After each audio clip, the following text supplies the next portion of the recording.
হরে কৃষ্ণা। কৌশিকী অমাবস্যায় এই কাজগুলি করুন, বাধা বিপত্তি থেকে মুক্তি পাবেন। শাস্ত্রে প্রত্যেকটি তিথির বিশেষ গুরুত্ব রয়েছে। আজ অমাবস্যা, কৌশিকী অমাবস্যা। এদিন এক বিশেষ মুহূর্তে স্বর্গ ও নরক দুয়ের দ্বার মুহূর্তের জন্য উন্মুক্ত হয়।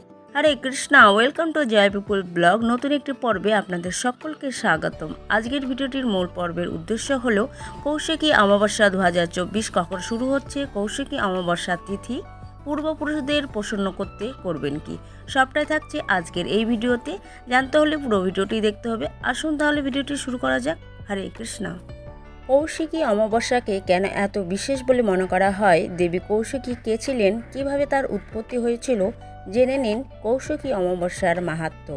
আজ 2 সেপ্টেম্বর সোমবার, কৌশিকী অমাবস্যা। এই অমাবস্যা হিন্দু ধর্মে খুব বিশেষ। এই দিন তারাপীঠ মায়ের বিশেষ পুজো করা হয়। তিথি মাহাত্ম্যের জন্য এই অমাবস্যা এত বিশেষ বলে মনে করা হয়। কালো কোষ থেকে সৃষ্টি ঘোর কৃষ্ণবর্ণ অপরূপ সুন্দরী এক দেবী। কোষ থেকে জন্ম হয় বলে তার নাম কৌশিকী। অজনীর সম্ভত এই দেবী ভাদ্র অমাবস্যায় শম্ভ নিশুম্ভকে বধ করেন, তাই এই তিথিকে কৌশিকী অমাবস্যা বলা হয়। এই রাতেই এক বিশেষ মুহূর্তে স্বর্গ ও নরক উভয়ের দরজা খুলে যায় এবং সাধকের শুভ বা অশুভ শক্তির অধিকারী হতে পারেন। আজ অমাবস্যার দিন আপনার ও আপনার পরিবারের বিশেষ উপকার হবে। অনেক বাধা থেকে মুক্তি পাবেন অনায়াসে। প্রথমত, অমাবস্যার দিন আপনার বাড়িঘর খুব সুন্দরভাবে পরিষ্কার রাখুন। ওই দিন যেন বাড়ি অপরিষ্কার না থাকে সেদিকে নজর রাখবেন। কোনো এঁটো বাসনপত্র যেন না থাকে সেদিকে খেয়াল রাখবেন। কোনো পুরনো ছেঁড়া জামা কাপড় থাকলে সেগুলো সরিয়ে রাখুন। এই অমাবস্যায় আজ সন্ধ্যের পর বাড়ির সদর দরজার সামনে 2টি তিলের তেলের প্রদীপ জ্বালাবেন। এর ফলে বাড়ির সমস্ত নেগেটিভ শক্তি বেরিয়ে গিয়ে পজিটিভ শক্তির আবির্ভাব ঘটবে। আজ 2 সেপ্টেম্বর কৌশিকী অমাবস্যা বা সোমবতী অমাবস্যা। এই দিন স্নান ও দান করলে বিশেষ পুণ্য পাওয়া যায় বলে বিশ্বাস করা হয়। এদিনে ভগবান শিব ও মা পার্বতীর সঙ্গে চাঁদের পুজো করা প্রথা রয়েছে। সোমবতী অমাবস্যার দিন লোকেরা তাদের ক্রুদ্ধ পূর্বপুরুষদের তুষ্ট করতে পারে এবং তাদের আশীর্বাদ পেতে পারে। এর সঙ্গে পিতৃদোষ থেকে মুক্তি পাওয়া যায়। আজ সোমবতী অমাবস্যার রাতে এই কাজগুলি অবশ্যই করুন।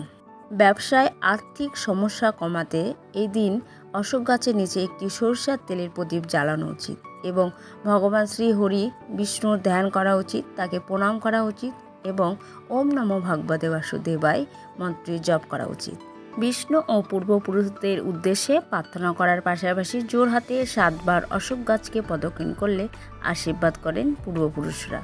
এবছর 2024-এর কৌশিকী অমাবস্যা তিথি শুরু হয়েছে সোমবার 16 ভাদ্র অর্থাৎ 2 সেপ্টেম্বর। দেবাদিদেব মহাদেবের প্রিয় দিন ভোর 5টা 5 মিনিটে 51 সেকেন্ডে শুরু হয়ে পবিত্র এই তিথি।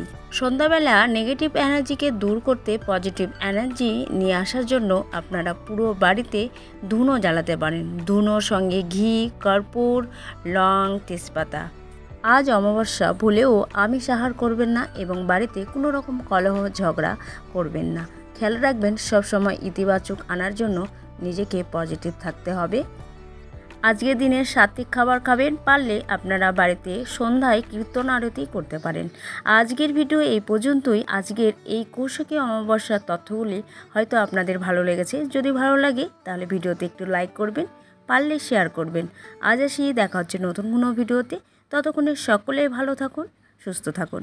হরে কৃষ্ণা, হরি বল, জয় শিল প্রভুপাদ।